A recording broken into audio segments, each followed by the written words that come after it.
وفي الآخرة حسنة وقنا عذاب النار رب ارحمهما كما ربياني صغيرا رب ارحمهما كما ربياني صغيرا سبحانك رب العزة ما يصفون السلام على المرسلين الحمد لله رب العالمين আসসালামু আলাইকুম ওয়া রাহমাতুল্লাহ। ঈদের দিন কবর জিয়ারত না করলে একটি বিপদ আসবেই। প্রিয় দর্শক, প্রত্যেকটি মুসলমান ভাই এবং বোনকে বলবো ভিডিওটি শেষ পর্যন্ত দেখুন। আল্লাহর রাসূল সাল্লাল্লাহু আলাইহি ওয়াসাল্লাম বলেছেন, যখন দুনিয়ার বুকে ঈদের খবর ছড়িয়ে পড়ে তখন বারজাখ তথা কবরের জীবনের বাসিন্দারা দুনিয়াতে বেঁচে থাকা তাদের আত্মীয় স্বজন ও পরিবার পরিজনদের কথা স্মরণ করে এবং তাদের উদ্দেশ্যে কবর থেকে বলতে থাকে, আমরা দুনিয়ার জীবনে ঈদের দিন আমাদের আত্মীয় স্বজনদের জন্য কত কিছুই না করেছি। আমাদের রেখে যাওয়া সম্পদ ভোগ করে আমাদের বংশধররা কত আরাম আয়েশে আছে, কত কষ্ট করে হালাল হারাম না বিচার করে তাদের জন্য এত কিছু জুড়িয়ে কবরে এসে শুয়েছি। অথচ আজ আমাদের মৃত্যুর পর আমাদের বন্ধু বান্ধব ও আত্মীয় স্বজনেরা, আমাদের আপন জনেরা, আমাদের বংশ আওলাদেরা আমাদের কথা মনে পর্যন্ত করে না। একটি ছোটোখাটো নেক আমল করেও তার হাদিয়া আমাদের জন্য পাঠায় না।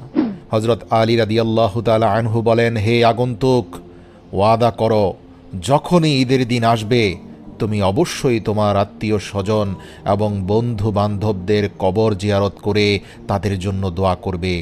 যদি তুমি না করো তাহলে তোমারও একটি বিপদ আছে।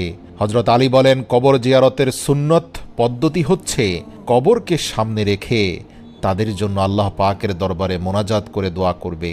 সেই ব্যক্তি পুনরায় জিজ্ঞাসা করল, হে আলী, যদি কেউ ঈদের প্রথম দিন কবরস্থানে যাওয়ার সুযোগ না পায় তখন কি করবে? হযরত আলী রাদিয়াল্লাহু তাআলা আনহু উত্তর দিলেন, তাহলে সে ঈদের পরের দিন যাবে। যদি দ্বিতীয় দিন যেতে না পারে তাহলে অন্তত শেষ তৃতীয় দিন হলেও যাবে। সেই ব্যক্তি পুনরায় জিজ্ঞাসা করল, হে আলী, আমার পিতামাতার কবর অনেক দূরে, আমি যতই চেষ্টা করি না কেন আমি সেখানে 2, 3 এমনকি 4 দিনের মধ্যেও পৌঁছাতে পারবো না।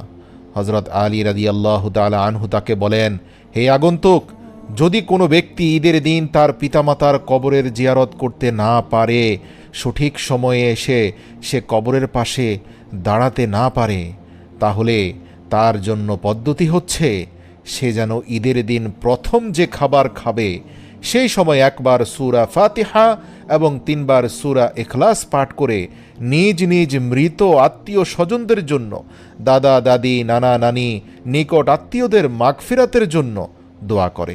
তারপর হযরত আলী বলেন, যদি তুমি তাদের জন্য দোয়া করার কথা ভুলে যাও, ঈদের নাজ নিয়ামত মাস্তিতে ভুলে যাও, তাহলে এর 2টি বিপদের একটি হচ্ছে, প্রথমত তুমি যখন কবরের বাসিন্দা হবে তখন তোমার আওলাদ পরজনও তোমাকে এভাবেই ভুলে যেতে পারে। এছাড়াও তুমি ঈদের মতো খুশির দিনেও নিজের মৃত আত্মীয় স্বজনদের স্মরণ এবং খেয়াল যদি ভুলে যাও, তাদের জন্য অন্তত একটি বারের জন্য দোয়া করা, কবর জিয়ারত করার কথা ভুলে যাও, তাহলে তোমার দোয়াও আল্লাহ কবুল করবেন না। তাদের জন্য দোয়া করবে, এর বিনিময়ে তখন তারাও বারজাখের জীবন থেকে তোমার জন্য সুখ সমৃদ্ধি সফলতা এবং তোমার দোয়া কবুল হওয়ার জন্য আল্লাহর কাছে প্রার্থনা করবে। এছাড়াও আল্লাহর রাসূল সাল্লাল্লাহু আলাইহি ওয়াসাল্লাম বলেছেন, কবরবাসীদের জন্য যারা অন্তর থেকে দোয়া করে আল্লাহ পাক ফেরেশতাদেরকে উপদেশ দেন তোমরাও তাদের জন্য দোয়া করো।